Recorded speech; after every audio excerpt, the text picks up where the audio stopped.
শক্তির বৃষ্টি, টাঙ্গাইল ও নরসিংদী ও গাজীপুরে বজ্রপাতে 6 জনের মৃত্যু। জিয়া আবেদন করে বাকশালের সদস্য হয়েছিলেন দাবি কাদেরের। বিএনপি আওয়ামী লীগের প্রতিপক্ষ নয়, শত্রু। বিদেশ নির্ভরতা কাটিয়ে দেশে গণ আন্দোলন গড়তে চান যুগপথ আন্দোলনের নেতারা, একমত বিএনপিও। ধোলাইখালে মিউচুয়াল ট্রাস্ট ব্যাংকে অগ্নিকাণ্ড নিয়ন্ত্রণে, কারওয়ান বাজারে হোটেল লাভ ইঞ্চিতে আগুন, ক্ষয়ক্ষতি। এবং ডেঙ্গু রোগীর সংখ্যা নিয়ে মিথ্যাচার করেছেন বর্তমান মেয়র, দাবি সাবেক মেয়রের, একসঙ্গে কাজ করার আহ্বান।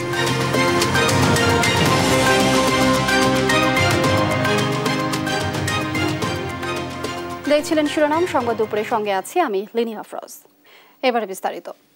আবহাওয়া অফিসের হিট অ্যালার্ট উপেক্ষা করে বৃষ্টিতে ভিজল রাজধানী সহ দেশের বিভিন্ন জেলা। এতে গরম কাটিয়ে জনমনে ফিরেছে স্বস্তি। আবহাওয়ার এমন অবস্থা আরও 2-3 দিন অব্যাহত থাকতে পারে বলে জানিয়েছে আবহাওয়া অফিস। তবে বৃষ্টির সঙ্গে বজ্রপাতে 3 জেলায় 6 জনের মৃত্যুর খবর পাওয়া গেছে।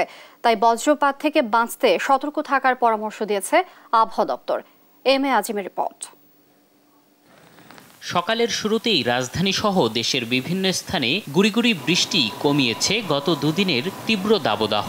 সকাল 10টার পর বৃষ্টি কেটে গেলেও দেখা মেলেনি সূর্যের। তবে হালকা হিমেল হাওয়া চলতে থাকে দুপুর পর্যন্ত, যা জনজীবনে নামিয়ে আনে স্বস্তি। কর্মজীবী মানুষদের মধ্যে দেখা মিলেছে স্বাচ্ছন্দ্য। আগামী 2 দিন বৃষ্টি অব্যাহত থাকার আভাস দিয়ে এ আবহাওয়াবিদ জানান, সম্ভাবনা রয়েছে কয়েকটি বিভাগে দমকা ও ঝোড়ো হাওয়ার। ঢাকা, ময়মনসিংহ, সিলেট, খুলনা এবং চট্টগ্রাম বিভাগের কিছু কিছু জায়গায়, রাজশাহী, রংপুর এবং বরিশাল বিভাগের 2-1 জায়গায় বৃষ্টি অথবা বজ্রসহ বৃষ্টিপাতের সম্ভাবনা আছে। এবং দেশের উপর দিয়ে বিরাজমান যে তাপপ্রবাহ, সেটা দেশের অধিকাংশ জায়গা থেকে প্রশমিত হওয়ার সম্ভাবনা আছে, তবে বিক্ষিপ্তভাবে কিছু কিছু জায়গায় থাকতে পারে। এমন অবস্থা আগামী 2 দিন তাপমাত্রা কমালেও আবারও দাবদাহের সম্ভাবনা দেখছেন তারা। এদিকে রাজধানীতে সকালে হলেও হবিগঞ্জ সহ দেশে বেশ কিছু জেলায় শুক্রবার রাতেই শুরু হয় হালকা বৃষ্টিপাত। এছাড়া বজ্রপাতে টাঙ্গাইল, গাজীপুর ও নরসিংদীতে 6 জনের মৃত্যুর খবর পাওয়া গেছে। এম এ আজিম, দেশ টিভি, ঢাকা। আওয়ামী লীগ সাধারণ সম্পাদক ওবায়দুল কাদের বলেছেন, আওয়ামী লীগ বিএনপির প্রতিপক্ষ নয়, শত্রু। তিনি দাবি করেন, জিয়াউর রহমান অফিসিয়ালি আবেদন করে বাকশালের সদস্য হয়েছিলেন। দুপুরে ধানমন্ডিতে এক সংবাদ সম্মেলনে তিনি বলেন, বিএনপির সামনে ইস্যু না থাকায় এখন গণ অভ্যুত্থান লিফলেটে এসে ঠেকেছে। আরো জানাচ্ছেন আল নোমান। সমসাময়িক ইস্যু নিয়ে ধানমন্ডিতে আওয়ামী লীগ সভাপতির কার্যালয়ে সংবাদ সম্মেলনে আসেন দলটির সাধারণ সম্পাদক ওবায়দুল কাদের। এ সময় তিনি কথা বলেন বিএনপির আন্দোলন ও তাদের বিদেশ নির্ভরতা নিয়ে। আওয়ামী লীগ সাধারণ সম্পাদক বলেন, ইস্যু না থাকায় বিএনপির গণ আন্দোলন এখন লিফলেটে নেমেছে। তাদের সামনে এখন কোনো ইস্যু, এখন তারা আছে এটা বোঝানোর জন্য শেষ পর্যন্ত গণ অভ্যুত্থান থেকে লিফলেট বিতরণে আসতেও। ওবায়দুল কাদেরের দাবি, বিএনপি আওয়ামী লীগের প্রতিপক্ষ নয়, শত্রু। তিনি বলেন, জিয়াউর রহমান অফিসিয়ালি আবেদন করে বাকশালের সদস্য হয়েছিলেন। আমি মির্জা ফখরুলকে বলতে চাই, আপনাদের প্রতিষ্ঠাতা, আপনাদের নেতা জিয়াউর রহমান অফিসিয়ালি বঙ্গবন্ধুর কাছে আবেদন করে বাকশালের সদস্য হয়েছে। বিশ্বের বহু দেশের তুলনায় বাংলাদেশের অর্থনৈতিক অবস্থা ভালো আছে দাবি করে তিনি বলেন, ডলারের দাম বৃদ্ধি অর্থনৈতিক বিষয়, এতে দেশে কোনো প্রভাব পড়বে না। ডলারের মূল্য বৃদ্ধি, এটাকে অ্যাডজাস্টমেন্ট করার জন্য এই 60 টাকা বৃদ্ধি করা হয়েছে, এটা অন্য কোনো উদ্দেশ্য নেই। এতে যে খুব একটা প্রভাব পড়বে তা নয়। আর বাজার পরিস্থিতি ওঠানামা করে, এটা ওঠানামা করবে। কেন্দ্রীয় ব্যাংকে সাংবাদিক প্রবেশ নিয়েও কথা বলেন আওয়ামী লীগ সাধারণ সম্পাদক। আল নোমান, দেশ টিভি, ঢাকা। কোনো পরাশক্তির দিকে তাকিয়ে থেকে নয়, বরং দেশে একটি কার্যকরী গণ আন্দোলন গড়ে তুলতে চায় বিএনপির সঙ্গে থাকা যুগপথের সমমনা রাজনৈতিক দলগুলো। আর বিএনপির ভাইস চেয়ারম্যান মেজর অবসরপ্রাপ্ত হাফিজ উদ্দিন আহমদ বীর বিক্রমের দাবি, ক্ষমতাসীন আওয়ামী লীগ নানা সুযোগ সুবিধা দিয়ে বিদেশি শক্তিগুলোকে নিজেদের পক্ষে ধরে রাখলেও জনসমর্থনের ভিত্তিতে একটি গণ আন্দোলন গড়ে তুলতে পারলে পরাশক্তিগুলোরও সমর্থন পাবে বিএনপি। বিস্তারিত সাইফুল রিপনের প্রতিবেদনে। একদিকে নিজেদের নিরাপত্তার ইস্যু নিয়ে ক্ষমতাসীন আওয়ামী লীগকে ভারতের পরোক্ষ সমর্থন, অন্যদিকে একটি সুষ্ঠু নিরপেক্ষ নির্বাচনের জন্য সরকারের ওপর যুক্তরাষ্ট্রের অব্যাহত চাপ। এমন একটি প্রেক্ষাপটেই অনুষ্ঠিত হয় গেল 7 জানুয়ারির নির্বাচন পূর্ববর্তী যুক্তরাষ্ট্রের তৎপরতায় বিএনপি নেতৃত্বাধীন চলমান এক দফা আন্দোলনের পালে কিছুটা বাতাস পেলেও নির্বাচন পরবর্তী সময়ে তা অনেকটাই থিতু হয়ে আসে। নির্দলীয় নিরপেক্ষ সরকারের অধীনে নির্বাচনের দাবি আদায়ে ব্যর্থতার জন্য যুগপৎ আন্দোলনের নেতাদের বিদেশ নির্ভরতা নিয়ে চলে নানা আলোচনা সমালোচনা। জনগণের আকাঙ্ক্ষা পূরণে চলমান আন্দোলনে বিদেশিদের সমর্থন শক্তি যোগালেও আগে দেশের অভ্যন্তরে গণ আন্দোলন গড়ে তোলা জরুরি, এমনটি মনে করেন যুগপথের শরিক নাগরিক ঐক্যের সভাপতি মাহমুদুর রহমান মান্না। মানুষ কিন্তু আওয়ামী লীগের কাছে যাচ্ছে না, আমাদের কাছে আসে। সেই জন্য আমরা বলছি যে এই গণ আন্দোলনটা গড়ে তোলবার এখনো সুযোগ আছে। সেটা যদি গড়ে তুলতে পারি তাহলে আন্তর্জাতিক এই শক্তির ব্যালেন্স চেঞ্জ হতে বাধ্য। একটা আন্দোলনে যদি পরিবর্তন হয়, এই যে দেখেন মালদ্বীপে মুইজ্জু, ভারত সব তাদের কথা মতো চলতে হচ্ছে না এখন। তা আমরাও যদি দাঁড়িয়ে যেতে পারি, why we care for even America, মানে আমি বলছি ইন্ডিয়াকেও কেয়ার করার দরকার নেই, আমার চীনকেও কেয়ার দরকার নেই, আমি আমার দেশের ব্যাপারেই কেয়ার করছি। তারপরে তোমাদের সাথে যাদের যাদের মিশবে তাদের সাথে আমার সম্পর্ক হবে। এরকম জায়গায় আমি ইজিলি থাকতে পারি, নির্ভর করছে আমি দেশের আন্দোলনটা গড়ে তুলতে পারছি কিনা। বিএনপির এই ভাইস চেয়ারম্যানও মনে করেন পরাশক্তিগুলো নিজেদের স্বার্থে একটি দেশের যে কোনো ধরনের সরকারের সাথে সম্পর্ক বজায় রাখলেও তাদের সমর্থন আদায়ে আগে গণ আন্দোলন গড়ে তোলা জরুরি। এখন বিএনপি দল গুছিয়ে আরও বৃহৎ জনগোষ্ঠীকে যদি আন্দোলনে সম্পৃক্ত করতে পারে, কূটনীতির কোনো সমস্যা হবে না। বিএনপি নিশ্চয়ই বিদেশি শক্তিসমূহের সমর্থনও পাবে। তবে বিএনপিকে নিজের পায়ে দাঁড়াতে হবে এবং নিজের শক্তিতে, জনগণের শক্তিতে এই ফ্যাসিস্ট সরকারকে পতন ঘটাতে হবে। তারা পরিস্থিতি পর্যালোচনা করে যাচ্ছে যে এই মুহূর্তে জনগণ সোচ্চার হবে, রাজপথে নেমে আসবে, তখন তাদেরকে দেখা যাবে যে এই আন্দোলনকারী শক্তিকেই তারা সমর্থন দেবে। দেশে গণতন্ত্র ফিরিয়ে আনার মধ্য দিয়ে জনগণের প্রত্যাশা পূরণে বিএনপি এখনো একমাত্র ভরসা বলেও মনে করেন এই নেতা। বিএনপি এই মুহূর্তে জনগণের একমাত্র ভরসা। সাইফুল রিপন, দেশ টিভি, ঢাকা। রাজধানীর কারওয়ান বাজারের একটি হোটেলের জেনারেটর রুমে অগ্নিকাণ্ডের ঘটনা ঘটে। একই সঙ্গে ধোলাইখালী মিউচুয়াল ট্রাস্ট ব্যাংকেও আগুন লাগে। শনিবার আলাদা 2 আগুনের ঘটনা ঘটে। পরে ফায়ার সার্ভিসের চেষ্টায় আগুন নিয়ন্ত্রণে আসে। বিস্তারিত নাফিয়া ফারজানা রিপোর্টে। শনিবার সকাল 10টার দিকে রাজধানীর কারওয়ান বাজারে লাভিন্সি হোটেলের 5ম তলায় আগুন লাগে। পরে খবর পেয়ে ঘটনাস্থলে ফায়ার সার্ভিসের 5টি ইউনিট কাজ শুরু করে। যথেষ্টভাবে আমার আগুন নিয়ন্ত্রণ করার জন্য আমরা কাজ করে গেছি, কিন্তু আমাদের দুঃখ হলো যে এত বড় একটা 5 স্টার হোটেল, এই হোটেলে যে পানি নিয়ন্ত্রণের ব্যবস্থা নেই, এটার জন্য আমরা এই প্রতিহত চাই। আমরা প্রায় আধা ঘন্টা চেষ্টায় সকাল 11:15টার দিকে আগুন নিয়ন্ত্রণে আসে। ফায়ার সার্ভিস কর্মকর্তা জানান, ভবনটির 5ম তলার জেনারেটরের কক্ষ থেকে আগুন ছড়ায়। তবে প্রাথমিকভাবে হতাহতের কোনো খবর পাওয়া যায়নি। আমরা আগুনটাকে জেনারেটর রুমের মধ্যেই সীমাবদ্ধ রাখতে সক্ষম হয়েছে। তবে একটা বিষয় ছিল যে এখানে ডিজেল ছিল কিছু ক্যানে, সে ক্যানে আমরা আগুনটা যেতে দেই নাই এবং আগুন তেলগুলো আমরা দ্রুত বের করে ফেলেছি, যার কারণে ভয়াবহতা সৃষ্টি হয়নি। এবং কাঁচা বাজার দেখেছেন, এখানকার লোকজনও আমাদেরকে সহযোগিতা করেছে, যার কারণে আমরা সবাই মিলে খুব অল্প সময়ের মধ্যে আগুনকে আয়ত্তে এনে নির্বাপন করতে সক্ষম হয়েছি। এদিকে রাজধানীর ধোলাইখালে একটি 4তলা ভবনের 2য় তলায় মিউচুয়াল ট্রাস্ট ব্যাংকে অগ্নিকাণ্ডের ঘটনা ঘটে। খবর পেয়ে ঘটনাস্থলে ফায়ার সার্ভিসের 5টি ইউনিটের চেষ্টায় দুপুর 12টার দিকে আগুন নিয়ন্ত্রণে আসে। তবে প্রাথমিকভাবে আগুন লাগার কারণ ও ক্ষয়ক্ষতির পরিমাণ সম্পর্কে জানা যায়নি। নাফিয়া ফারজানা, দেশ টিভি, ঢাকা। সিটি টোলের নামে চাঁদাবাজি বন্ধ হলে কাঁচা বাজারের মাছ, মাংস সহ সমস্ত নিত্যপণ্যের দাম ক্রেতার নাগালের মধ্যে আসবে বলে মন্তব্য করলেন ঢাকা দক্ষিণ সিটির সাবেক মেয়র সাইদ খোকন। আর ডেঙ্গুর তথ্য নিয়ে বর্তমান মেয়র ভুল তথ্য দিয়েছেন বলেও জানান তিনি।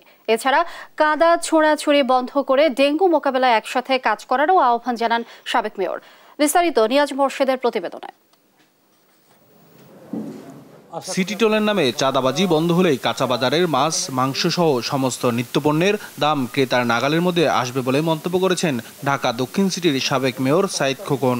সকালে জাতীয় প্রেস ক্লাবে এগিয়েছিল দক্ষিণ ঢাকা স্মৃতির পাতায় ফিরে দেখা শীর্ষক সংবাদ সম্মেলনে তিনি এসব কথা বলেন। সিটি টোলের নামে যে চাঁদাবাজি, এটা যদি বন্ধ করা যায় তাহলে এই সম্প্রদায়ের মানুষগুলো এই কাঁচা বাজারের জিনিস, শাক সবজি থেকে নিয়ে শুরু করে আমাদের ব্রয়লার মুরগি, আমাদের তেলাপিয়া মাছ কিংবা পাঙ্গাস মাছ, এটা আবার কমানো সম্ভব। এ সময় বর্তমান মেয়রের সমালোচনা করে তিনি বলেন, ডেঙ্গু নিয়ে মেয়র ভুল তথ্য প্রকাশ করেছে। কাদা ছড়াছড়ি বন্ধ করে ডেঙ্গু মোকাবেলায় একসাথে কাজ করার আহ্বান জানান তিনি। 2019-এর তুলনায় 2023 সালে ঢাকায় রোগীর সংখ্যা 42,000 কম ছিল বলে একজন দায়িত্বশীল কর্তৃপক্ষের দায়িত্বশীল ব্যক্তি উল্লেখ করেছেন এবং স্বাস্থ্য অধিদপ্তরের তথ্য মতে এটা অসত্য। বর্তমান মেয়র সফল না ব্যর্থ রাজনৈতিক সীমাবদ্ধতার কারণে এ নিয়ে কোনো মন্তব্য করতে চান না উল্লেখ করে সাবেক মেয়র বলেন, বিচারের ভার জনগণের। উনি আমাদের সমর্থন, আমাদের দলীয় সমর্থনে নির্বাচিত একজন মেয়র। আমি কেন্দ্রীয় কমিটির সদস্য, আমি আওয়ামী লীগ মনোনীত সংসদ সদস্য, আমার লিমিটেশন রয়েছে।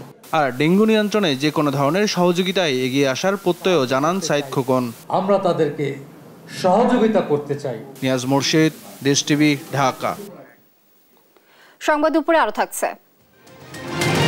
সাভারের রাজীবের ছত্রছায়ায় সম্পদের কুমির তার ভাই জাহাঙ্গীর সনাতনদের জমি দখলে নিয়ে মাদ্রাসা নির্মাণের অভিযোগ।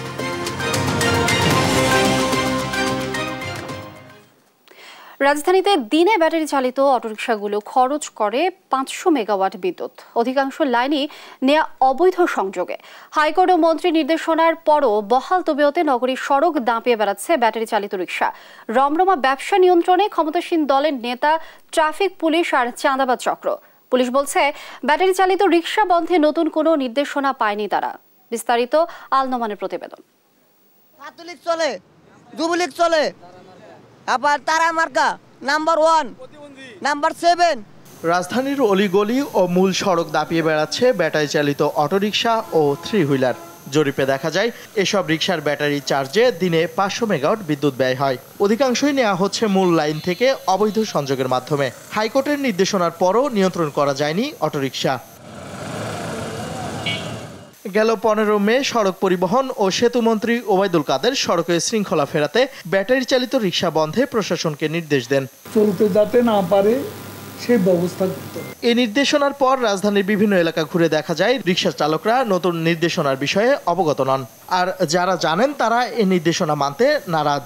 সরকার যদি আমাদের দিকে, গরিব মানুষের দিকে না দেখে যদি এটা উঠাই দেয় বা ভাঙ্গে চুরে এলা, তাহলে তো এটা আমাদের প্রতি নিষ্ঠুরতা কাজ করা হবে। ভাই, হার্টের সমস্যা আর ডায়াবেটিস আছে, আমি কোনো ভারী কাজ করতেই পারি না। আমি এই রিক্সা চালাইয়া মোটামুটি ভাবে চলতেছি, খাইতেছি। পকেট মারি কমে গেছে, সন্ত্রাস কমে গেছে, ঠিক আছে, ঠেকবাজ কমে গেছে। এখন এটি যদি বন্ধ করে দেন, এই মানুষ যাইব কি করবো? চোর বাটপাড়ের লেগে চলতে পারতো না, এখন এগুলা সব ভালো হইয়া এখন এই অটোমোটো চালায়াও অনেকে খাইতেছে। অভিযোগ রয়েছে স্থানীয় সরকার দলীয় নেতা এবং কিছু অসাধু পুলিশ সদস্য ও চাঁদাবাজ চক্রের যোগ সাজসে চলছে এ অবৈধ বাহন। একটা কার্ডের এরিয়া দিছে, ওই এরিয়ার মধ্যে যদি কোনো পুলিশের সার্জনে ধরে, ওই হেরা সারাই দেয়। পুলিশ খায়, এলাকার নেতা বেতারা খায়, বড় ভাই ছোট ভাই, মানে অভাব নাই। গ্যারেজের মালিকের ভাইয়ের নাম হলো নাজমুল, আর হের ভাই হলো সভাপতি ছাত্রলীগের। সড়কে চলাচলকারী অন্যান্য বাহনের চালক ও সাধারণ যাত্রীরা সরকারের অটোরিকশা বন্ধের সিদ্ধান্তকে সাধুবাদ জানান। এটা আসলে একটা যুগ উপযোগী সিদ্ধান্ত নিচ্ছে। এতে পরিবেশ দূষণ, পাশাপাশি শহরের যে যানজট অনেকটা নিরসন হবে। পালায় দেওয়ার, যাত্রীদের অ্যাক্সিডেন্ট করার ভয় থাকে। তাদের ব্রেকিং সিস্টেম ভালো না, আমার মনে হয় এটা ঠিক হবে না। সিটি থেকে তুলে দেওয়া ভালো, তারা কোনো আইন কানুন মানে না এবং অনেক অ্যাক্সিডেন্ট হচ্ছে তাদের জন্য।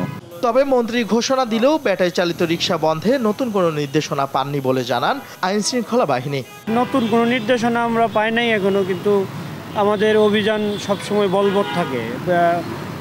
মেইন সড়কে যদি অটোরিকশা ওঠে তাহলে আমরা এগুলো ব্যবস্থা নেই। ব্যাটারি চালিত অটোরিকশা বন্ধ করলেও জড়িত মানুষগুলোর পুনর্বাসনের ব্যবস্থা নেওয়ার পরামর্শ দিয়েছেন অনেকে। আল নোমান, দেশ টিভি, ঢাকা। সাভারের উপজেলা চেয়ারম্যান মঞ্জুরুল আলম রাজীবের ছত্রছায়ায় সম্পদের কুমির বড় ভাই জাহাঙ্গীর নামে বেনামে গড়েছেন বহু সম্পদ, দখল করেছেন বাড়ি। এনজিও কর্মীর আড়ালে আরেক ভূমিদস্যু মামা ঠান্ডু মোল্লা। বাজার রোডে সনাতনদের জমি দখলে নিয়ে দিনে দুপুরে মাদ্রাসা গড়েছেন তিনি। রাজীবের বিদেশের ব্যবসা দেখভাল করেন জাহাঙ্গীর, তবে সব অভিযোগ অস্বীকার করে নিজেকে জনদরদি দাবি করেছেন রাজীব। রাজীবের অবৈধ সম্পদ অনুসন্ধানের ধারাবাহিকের তৃতীয় পর্ব আজ। সজীব রহমানের ছবিতে জানাচ্ছেন ফখরুল ইসলাম। সম্পদ আর ত্রাসে সাভারের সম্রাট এই রাজীব সম্পদ আড়াল করতেও বেশ কৌশলী। রাজীবের রাজনীতির ছত্রছায়ায় সম্পদের কুমির মামা বড় ভাই সবাই। রাজীবের ত্রাসে সম্পদের আরেক কুমির বড় ভাই জাহাঙ্গীর। মোহাম্মদপুরের মনোরম এই বাড়ির 13 তলার ফ্লোরটিও কিনেছেন জাহাঙ্গীর। জাহাঙ্গীরেরও রয়েছে তাসিন বিল্ডার্স নামে হাউজিং কোম্পানি। সাভার বটদাইলে এই 11 একর সম্পত্তি তাসিন বিল্ডার্সের। নামাবাজার লোহাপট্টিতে 10% জায়গায় দখল করে বানান 5 তলা ভবন। এখান থেকে নামাবাজারের চাঁদাবাজি টেন্ডার নিয়ন্ত্রণ করে ভাগাভাগি করে নেন রাজীব জাহাঙ্গীর। একই এলাকায় 12% এই জায়গা জোরপূর্বক লিখে নেন জাহাঙ্গীর। এই এলাকায় 40% আরও একটি 100 কোটি টাকা মূল্যের দেয়াল ঘেরা এই জায়গা জাহাঙ্গীরের। ধামরাইয়ের চৌঠাইলে নিয়েছেন 280% জমি। ধামরাই ফুডনগরে 113% জমিও কিনেছেন জাহাঙ্গীর। মানিকগঞ্জের বিন্নাঠাঙ্গি ব্রিজের পাশে আছে বাগান বাড়িও। শুরু করলাম আপনার জায়গার অভাব নাই তো, আমার আপনি 2 দিলাম হুন্ডাতে জায়গা দেখতে গেলেন। অভিযোগ আছে রাজীবের বিদেশে থাকা ব্যবসা ও সম্পদের দেখভাল করেন বড় ভাই জাহাঙ্গীর। আমি সিঙ্গাপুরে ব্যবসা করি, আমি শিপ বিল্ডিং এর কাজ করি। আমার ছোট ভাই মঞ্জুরুল আলম রাজীব তার এক্সপোর্ট ওরিয়েন্টেড লেদার ইন্ডাস্ট্রি আছে। ফখরুল আলম সমান তার নিজস্ব ব্যবসা আছে। রাজীবের সম্পদের আরেক চমক তার মামা ঠান্ডু মোল্লা। 450 টাকা বেতনে বাগান মালির কাজ করা ঠান্ডু মোল্লা এখন বড় এনজিও কর্মীর লেবাসে। সাস নামে করেন এনজিও। তার বিরুদ্ধে সবচেয়ে বড় অভিযোগ, সৌদি প্রবাসী ডাক্তার সালাম সাভার ইসলামবাগের ভাটপাড়ায় 1 একর 70% জমি কিনলে দেখভালের দায়িত্ব নিয়ে পরে জোরপূর্বকই লিখে নেন। জমির শোকে ডাক্তার সালাম কয়েকদিন পরেই হার্ট অ্যাটাকে মারা যান। সাভার বাড্ডা এলাকায় 286% জমিও ঠান্ডু মোল্লার। এখানে 16% জমিতে গড়েন 8 তলা বাড়ি। নামাবাজারে 18%-এর উপরও এই 8 তলা বাড়ি। সাভার ডগর মৌজায় 18%-এর উপর এই 7 তলা বাড়িও ঠান্ডু মোল্লার। সাভার বাজার রোডে এই 6 তলা বাড়িতে নিজেই থাকেন। সনাতন ধর্মাবলম্বীদের এই বাড়ি দখল করে দিনে দুপুরেই মাদ্রাসা গড়ে তুলেছেন ঠান্ডু মোল্লা। এত সব গড়েছেন রাজীবের ছত্রছায়ায়। গত 15 বছরে জাদুর চেরাগের ছোঁয়ায় রাজীবের পুরো পরিবারের সম্পত্তি বেড়েছে সব মিলিয়ে কয়েক হাজার কোটি টাকা। যেন সাভারকেই গিলে খেয়েছে রাজীব পরিবার। এক রিটে রাজীব ও তার ছোট ভাই তেঁতুলছড়া ইউনিয়ন চেয়ারম্যান ফখরুল আলম সমরের 2000 কোটি টাকার সম্পদ অনুসন্ধানে সম্প্রতি দুদককে নির্দেশনাও দিয়েছে উচ্চ আদালত। এত সব অভিযোগের বিষয় জানতে রাজীবের কাছে গেলে তিনি মানুষের প্রতি করুণার কথা জানান। মানুষ কাজ করতে গেলে তো আলোচনা সমালোচনা দুইটাই থাকবে, তাদের উদ্দেশ্যে আমার করুণা করা ছাড়া আর কিছু নেই। ট্রান্সপারেন্সি ইন্টারন্যাশনাল বাংলাদেশ টিআইবি বলছে, এমন মাফিয়াতন্ত্রের বিরুদ্ধে রাজনৈতিক ব্যবস্থার পাশাপাশি নিতে হবে প্রশাসনিক ব্যবস্থাও। সাধারণ মানুষ মুখ খুলবে কোন যুক্তিতে বা কোন সাহসে? এগুলোর যারা পর্যবেক্ষক, এগুলো যারা নিয়ন্ত্রক সংস্থা, প্রশাসন, আইন প্রশাসন, তারাই তো এদের এই ধরনের ব্যক্তির হাতে করায়। মঞ্জুরুল আলম রাজীব ও তার পরিবারের দখল নির্যাতন থেকে বাঁচাতে এখনই উদ্যোগ নেওয়ার দাবি সাধারণ মানুষের। ফখরুল ইসলাম, দেশ টিভি, ঢাকা। দ্বিতীয় ধাপে নির্বাচনের বাকি মাত্র কয়েকদিন। এর মধ্যে চলছে জমজমাট প্রচারণা। জয় নিশ্চিতে ভোটের মাঠে ভোটারদের সমর্থন আদায়ে চলছে প্রার্থীদের প্রতিশ্রুতির লড়াই। সেই সঙ্গে কমতি নেই জনসভা, উঠোন বৈঠক সহ অন্যান্য গণসংযোগেও। সহকর্মীদের পাঠানো তথ্যচিত্রে ডেস্ক রিপোর্ট জানাচ্ছে দিবাশ্রী বড়ুয়া। দ্বিতীয় ধাপে আগামী 21 মে 160টি উপজেলায় হতে যাচ্ছে নির্বাচন। তাই শেষ সময়ে জেলায় জেলায় চলছে জমজমাট নির্বাচনী প্রচারণা। গাইবান্ধার পলাশবাড়িতে নির্বাচন ঘিরে প্রার্থীরা বাড়ি বাড়ি গিয়ে দিচ্ছেন বিভিন্ন উন্নয়নের প্রতিশ্রুতি। আমাদের রাস্তাঘাটের কাজ করবে, জনগণের সাথে যোগাযোগ রাখবে, সর্বোপরি পলাশবাড়ি উপজেলার উন্নয়ন ঘটাবে। আমরা ভোটার যারা আছি তাদেরকেই ভোট দিয়ে নির্বাচিত করব। যে আমাদের নেতাকর্মী যারা আছেন সব ভোটারদেরকে এবং সাধারণ কিছু মানুষ 21 মে নির্বাচনে স্বতঃস্ফূর্তভাবে উপস্থিত হবেন, এটা আমি বিশ্বাস করি। আমি এলাকার সন্তান, সবাই আমাকে ভোট দেবে, এটা আমি বিশ্বাস করি। দ্বিতীয় ধাপে জয়পুরহাট সদর উপজেলায়ও জোর প্রচারণা চালাচ্ছেন প্রার্থীরা। এলাকা ভিত্তিক বিভিন্ন সমস্যা সমাধানের আশ্বাস দিয়ে ভোট চাচ্ছেন প্রার্থীরা। আমাকে যদি জনগণ ভোট দেয় তাহলে আমি ইনশাআল্লাহ সদর উপজেলায় মাননীয় প্রধানমন্ত্রী জননেত্রী শেখ হাসিনা যে ভীষণ গ্রামকে শহরে রূপান্তরিত করবে, স্মার্ট বাংলাদেশ গড়ে তুলবে। জনগণের পাশে ছিলাম, ভবিষ্যতে থাকবো, তাই আমি মনে করি জনগণ আমাকে ভোট দিয়ে জয়যুক্ত করবে। শেষ সময়ে জমজমাট নির্বাচনী প্রচারণা চলছে গোপালগঞ্জের কাশিয়ানী ও মুকসুদপুর উপজেলায়। এই দুই উপজেলায় দিনরাত এক করে প্রার্থীরা ছুটছেন ভোটারদের কাছে। প্রতিটি গ্রাম ও মহল্লায় গিয়ে দিচ্ছেন প্রতিশ্রুতি। মুকসুদপুর উপজেলা নির্বাচনকে নিয়ে সারা দেশে অনেক জায়গায় অনেক কিছু করছে, কিন্তু আমাদের দলের মধ্যে কোনো বিভেদ নাই। ৩৫ বছর রাজনীতির সাথে সম্পৃক্ত এবং তার চলাচলতি, তার জনসাধারণের সাথে সম্পৃক্ততা অনেক বেশি, তাকেই আমি ভোটটা দেব। এদিকে মৌলভীবাজার সদর উপজেলা নির্বাচনে চেয়ারম্যান প্রার্থীর আইনি জটিলতার জন্য স্থগিত করা হয়েছে নির্বাচন। তবে রাজনগর উপজেলায় নির্বাচন ঘিরে চলছে শেষ মুহূর্তের প্রচার। আমরা সুস্থ যোগ্য প্রার্থী দেখা আমরা যারা সুখে দুঃখে পাশে পাই তারও আমরা ভোটগুলো দান করতাম। আগামী 5 বছরে আমি মানুষের পাশে থাকতে পারবো এবং রাজনগরের উন্নয়নে কাজ করতে পারবো। আমরা চাই রাজনগরকে একটি মডেল এবং স্মার্ট রাজনগর উপজেলা হিসাবে গড়ে তুলতে। মানুষের ভালোবাসায় টাকার বস্তায় কোনো কিছু ভোট নিতে পারবে না, ভালোবাসা নিতে পারবে না। রাজনগরের মানুষের হৃদয়ের মধ্যে আমাকে গেঁথে রেখেছে। এছাড়াও খুলনা, কুষ্টিয়া, সিরাজগঞ্জ, ময়মনসিংহ, বরগুনা, লক্ষ্মীপুরেও চলছে নির্বাচনী প্রচারণা। দিবাশ্রী বড়ুয়া, নিউজ ডেস্ক, দেশ টিভি। রাঙ্গামাটির লংগদু উপজেলায় পাহাড়ের আঞ্চলিক সংগঠন ইউনাইটেড পিপলস ডেমোক্রেটিক ফ্রন্টের উপর আরেক সংগঠন সন্তু লার্মার নেতৃত্বাধীন জেএসএস এর হামলায় ইউপিডিএফ এর একজন ও স্থানীয় একজন সহ মোট 2 জন নিহত হয়েছেন। শনিবার সকালে উপজেলার লংগদু ইউনিয়নের মনপতি বাজার এলাকায় এ ঘটনা ঘটে। নিহত ইউপিডিএফ সদস্যের নাম তিনক চাকমা ও স্থানীয় বাসিন্দা ধন্যমতি চাকমা। উপজেলার কাটলি এলাকায় অবস্থানরত জেএসএস গ্রুপের 10-12 জন সদস্যের একটি দল মনপতি ও মধ্য খাড়িকাটা এলাকায় এসে ইউপিডিএফ এর সদস্যের উপর হামলা চালালে ঘটনাস্থলে 2 জনের মৃত্যু হয়।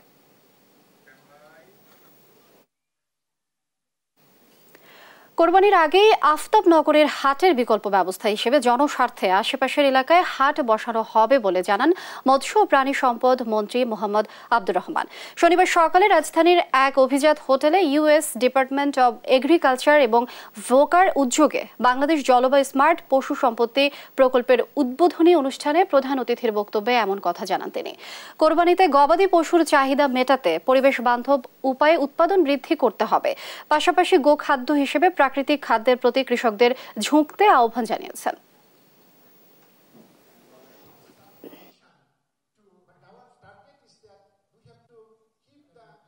এটা নানা ধরনের চেষ্টা চলছে, হয় ওখানে আবার পুনর্বাসন করা অথবা ওর কাছাকাছি কোথাও নেওয়া, বা ওই এলাকার মানুষ যাতে এই সুবিধা থেকে বঞ্চিত না হয় সে ব্যাপারটি আমাদের মন্ত্রণালয় খুব গভীর মনোযোগের সাথে দেখছে। অতিরিক্ত গরমে চাঁপাইনবাবগঞ্জে বেড়েছে ডায়রিয়ার প্রকোপ। প্রতিদিনই 40 থেকে 50 জন নতুন রোগী ভর্তি হচ্ছে হাসপাতালে। এদিকে জেলা সদর হাসপাতালে রোগীর চাপ বাড়ায় বেড না পেয়ে অনেকে চিকিৎসা নিচ্ছেন মেঝে ও বারান্দায়। সহকর্মী তারেক রহমানের তথ্য ছবিতে ডেস্ক রিপোর্ট। তীব্র দাবদাহের পর বৃষ্টিতে কিছুটা স্বস্তি মেলে চাঁপাইনবাবগঞ্জে। তবে সম্প্রতি আবারও শুরু হয়েছে দাবদাহ। এতে বিভিন্ন রোগে আক্রান্ত হচ্ছে শিশুরা, সবচেয়ে বেশি আক্রান্ত হচ্ছে ডায়রিয়ায়। জেলার হাসপাতালগুলোতে একের পর এক বাড়ছে গরমের প্রভাবে বিভিন্ন রোগে আক্রান্ত রোগীর সংখ্যা। প্রতিদিনই 250 শয্যা বিশিষ্ট জেনারেল হাসপাতালে নতুন ডায়রিয়া রোগী ভর্তি হচ্ছে প্রায় 40 থেকে 50 জন। বেড না পেয়ে বর্তমানে ওয়ার্ড ও মেঝেতে ভর্তি রয়েছে অর্ধশত শিশু। ভর্তি হয়েছি, সমস্যা 8-10 দিন থেকে ওষুধ খাওয়াচ্ছি, কিছু হয়নি। হাসপাতালে পরশুদিন থেকে পাতলা পায়খানা, তারপর থেকে বমি, আর কাল রাত থেকে জ্বর নাপা ওষুধ খেয়ে কিছু হয়নি। কেন ভালো হলো না? ডাক্তার বলছে 10 দিন থাকতে পারে, 7 দিন থাকতে পারে, 15 দিন থাকতে পারে। এমন পরিস্থিতিতে শয্যা সংখ্যা বাড়ানোর ব্যবস্থা নেওয়ার পাশাপাশি গরমজনিত রোগ প্রতিরোধে শিশুদের প্রতি আরও বেশি যত্ন নেওয়ার তাগিদ হাসপাতালটির এই চিকিৎসকের। 250টা রোগী এখন শুধুমাত্র শিশু রোগী না, যদিও আমাদের এখানে মাঝে মাঝে যেমন এই 15 দিন আগে 125 জন রোগী ছিল টোটাল। এরকমই ছিল, কিন্তু টোটাল 125টা বেড আমাদের মানে শিশু ওয়ার্ডে 3টা মিলেও হবে না। বর্তমানে 250 শয্যা বিশিষ্ট জেনারেল হাসপাতাল সহ জেলার বিভিন্ন হাসপাতালে ডায়রিয়া রোগীর সংখ্যা কয়েক শতাধিক। নিউজ ডেস্ক, দেশ টিভি। দাবদাহের পরও মেহেরপুরে বাম্পার ফলন হয়েছে লিচুর, এতে হাসি ফুটেছে চাষিদের মুখে। এরই মধ্যে বাজারে উঠতে শুরু করেছে আগাম জাতের লিচু। ব্যস্ততা বেড়েছে লিচু পাড়া ও কেনা বেচায়। আবহাওয়া ঠিক থাকলে কৃষকরা লাভবান হবে বলছে কৃষি বিভাগ। সহকর্মী মীর শিশিরের প্রতিবেদন। মেহেরপুরের বাগান ভর্তি গাছে থোকায় থোকায় ঝুলছে লিচু। সুস্বাদু এ লিচু জেলার চাহিদা মিটিয়ে বিক্রি হয় অন্য জেলাতেও। বৈরী আবহাওয়া, দাবদাহ, অনাবৃষ্টি ও ঝড়ে কিছুটা ক্ষতি হলেও লিচুর বাম্পার ফলনে সে ক্ষতি পুষিয়ে নিচ্ছেন বাগান মালিকরা। আগাম জাতের লিচু কেনা বেচার পাশাপাশি বোম্বাই ও আতা বোম্বাইয়ের পরিচর্যায় এখন ব্যস্ততা তাদের। মেহেরপুর জেলার লিচুর আমের সব সময় স্বাদ বেশি, দাম পাওয়া যায় ভালো। মেহেরপুরের মাল ভালো, অন্য অন্য দেশে ছাড়া বুঝছেন, এই যে নিয়ে আসে মানুষ। আজকে আমার 2টা পার্টি আছে। গত বছরের তুলনায় বাজার মূল্য ভালো, আশা করা যায় কিছুটা হবে আমাদের। বর্তমানে আটি লিচুর কাউন হয়েছে 2400-2500 টাকা রেট চলছে। সুস্বাদু হওয়ায় এ লিচুর চাহিদা সারা দেশেই, তাই বিভিন্ন জেলার পাইকাররা ভিড় জমায় এখানকার আড়তে। মেহেরপুর থেকে লিচু কিনছে, আছে মেহেরপুরের আম লিচুটা এটা সুস্বাদু, যে খায় সে আছে নিতে চায়। লিচুটা পোকা কম, মাছ বেশি, মানে টক নাই। বাইরের থেকে মেহেরপুরের লিচু অনেক মিষ্টি, অনেক সুস্বাদু। অন্য অন্য আশপাশের জেলার থেকে এই জেলার লিচুটা অনেক সুস্বাদু হয়, যার কারণে এই জায়গায় আমাদের আশা। প্রতিদিন আমার এখান থেকে 2000 কাউন্ট লিচু সেল হচ্ছে, অন্যান্য বার 4000-5000 লিচু কাউন্ট ছিল। কৃষি বিভাগ বলছে লিচু বিক্রি করে লাভবান হচ্ছেন চাষিরা, পাচ্ছেন ন্যায্য দাম। আবহাওয়া অনুকূলে থাকলে এ ধারা অব্যাহত থাকবে। ইতিমধ্যে চাষিরা বাজারজাত করতে শুরু করেছে, যে আগাম যে লিচু যেটা বেশি কিছুটা চায় না, এগুলো আমাদের বাজারে উঠতেছে এবং দামও ভালো পাচ্ছে। 250 থেকে 300 টাকা তারা সব বিক্রি করতেছে। বোম্বাইটা একটু পরে আসবে। আমাদের যদি এইভাবে আবহাওয়া থাকে, তাহলে যদি ঝড় বৃষ্টি না হয় বা কোনো ন্যাচারাল ডিজাস্টার না হয়, তাহলে আশা করি লিচুরা চাষিরা ভালো দাম পাবে। জেলা কৃষি বিভাগের তথ্য মতে এবার জেলায় 715 হেক্টর জমিতে হয়েছে লিচু চাষ, যেখানে উৎপাদন লক্ষ্যমাত্রা 6110 মেট্রিক টন। মীর শিশির, দেশ টিভি, মেহেরপুর। সংবাদ দুপুরে আরো যা থাকছে। রাফাতে জোরদার ইসরায়েলি হামলা, জাবালিয়ায় হামাসের প্রতিরোধের মুখে নেতানিয়াহু বাহিনী।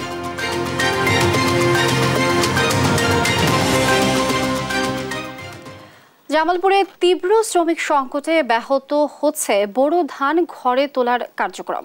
এতে শ্রমিকের মজুরি বেড়েছে আকাশচুম্বে, যেখানে 1 মণ ধানের দামেও মিলছে না একজন শ্রমিক। এতে ধানের উৎপাদন খরচ বাড়ায় লোকসানের শঙ্কা কৃষকের। সহকর্মী মেহেদি হাসানের তথ্য ছবিতে বিস্তারিত জানাচ্ছেন ফারজানা ইসলাম। জামালপুর জেলার 7টি উপজেলার মাঠে মাঠে এখন পাকা ধান। ধান কাটা নিয়ে ব্যস্ত সময় পার করছেন জেলার কৃষকরা। তবে শ্রমিক সংকটে বিপাকে তারা। 1 মণ ধান বিক্রি করেও মেটানো যাচ্ছে না একজন শ্রমিকের একদিনের মজুরি। শ্রমিক মিললেও জনপ্রতি মজুরি দিতে হচ্ছে 800 থেকে 1000 টাকা পর্যন্ত। সঙ্গে দিতে হচ্ছে দুবেলা খাবার। এতে শুধু ধান কাটতেই প্রতি মণের জন্য খরচ পড়ছে প্রায় 1200 টাকা। এদিকে বাজারে প্রতি মণ ধান বিক্রি হচ্ছে 750 থেকে 800 টাকা। মজুরি বেশি হওয়ায় কৃষক নিজেরাই হাতে তুলে নিয়েছেন ধান কাটা ও মাড়াইয়ের কাজ। 1000 টাকার মানে 1 মণ ধান দিয়ে বেশি এক কামলা পাওয়া যায় না, আমরা নিজেরাই ধান কাটতাছি ভাই সাইডে। 900 টাকার কামলা, 800 টাকা মণ ধান আমরা আসলে করতে পারি না। সেই সঙ্গে জমির চাষ, সেচ, চারা, সার, কীটনাশক সহ অন্যান্য খরচ বাড়ায় লাভের মুখ দেখা নিয়ে শঙ্কায় চাষিরা। এই যে ধান ফলাইছি, সার, বিষ, পানি, বিদ্যুতের দাম অনেক বেশি। এখন বর্তমানে যে বাজার, এই বাজার অনুযায়ী ধানটা বিক্রি করতেছি, তাতে আমাদের লস। 800-1000 টাকার ময়না কামলা, আমরা কি করবো, ধানের দাম হইলে কম। চলতি বোরো মৌসুমে জেলায় 1,29,320 হেক্টর জমিতে বোরো আবাদ হয়েছে। এখন পর্যন্ত কাটা হয়েছে 33% ধান। তবে খরচ বাড়লেও সরকারের ধান ক্রয় শুরু হলে কৃষক লাভবান হবেন বলছেন এই কৃষি কর্মকর্তা। ফসলের অবস্থা বেশ ভালো, আশা করছি ভালো ফলন হবে। এখন পর্যন্ত 33% জমির ব্যুরো ধান কর্তন করা হয়েছে। আশা করছি কৃষক ভালো ফলাফল পাবে। এমন পরিস্থিতিতে সরকারিভাবে কম্বাইন্ড হারভেস্টার যন্ত্রের মাধ্যমে ধান কাটার ব্যবস্থার দাবি কৃষকদের। নিউজ ডেস্ক, দেশ টিভি। আন্তর্জাতিক প্রসঙ্গ। ফিলিস্তিনের গাজা উপত্যকার দক্ষিণাঞ্চলীয় শহর রাফায় আরও জোরদার হয়েছে ইসরায়েলি সামরিক অভিযান। ইসরায়েলি স্থল অভিযানে উত্তর রাফায় এখন পর্যন্ত বাস্তুচ্যুত হয়েছে 6 লাখেরও বেশি। এর মধ্যে গাজার রাফায় বড় ধরনের হামলা না চালাতে ইসরায়েলের প্রতি আহ্বান জানিয়েছে 13টি দেশ। এদিকে হামাস জানিয়েছে গাজায় দীর্ঘমেয়াদী লড়াইয়ের জন্য প্রস্তুত সংগঠনটি। বিস্তারিত রায়হান কবির শুভ্রর ডেস্ক রিপোর্টে। গাজার দক্ষিণাঞ্চলীয় শহর রাফার আকাশে এমন ইসরায়েলি সামরিক হেলিকপ্টারের টহল, ফেলা হচ্ছে মুহুর্মুহু বোমা। হামলা থেকে বাদ যাচ্ছে না ফিলিস্তিনি বসতি ও শরণার্থী শিবির। কয়েকদিনের ইসরায়েলি বর্বরতায় এখন ধ্বংসস্তূপে পরিণত গোটা দক্ষিণাঞ্চল। জানি এই এলাকাটি মোটেও নিরাপদ নয়, তবুও এখানে এসেছি কারণ অন্য কোথাও যাওয়ার জায়গা খুঁজে পাচ্ছিলাম না। সব ধ্বংস হয়ে গেছে। জাবালিয়ায় হামাসের তীব্র প্রতিরোধের মুখে পড়েছে ইসরায়েলি বাহিনী। শরণার্থী শিবিরে চলছে ট্যাঙ্কের গোলাবর্ষণ। ক্ষেপণাস্ত্র ছোড়া হয় ফয়সাল বিন ফাহাদ স্কুলে। এতে অন্তত 6 জনের প্রাণ গেছে, আহত আরও অনেকে। রাফার দক্ষিণাঞ্চল থেকে নিরাপদ স্থানে সরে গেছে 6,30,000 ফিলিস্তিনি, আর উত্তর থেকে সরে গেছে আরও লাখখানিক। রাফাবাসীর অনাগত দিন নিয়ে উদ্বেগে জাতিসংঘ। সংস্থাটি সতর্ক করে বলছে, জ্বালানি, খাদ্য এবং অন্যান্য প্রয়োজনীয় জিনিসপত্রের মজুদ ফুরিয়ে আসছে।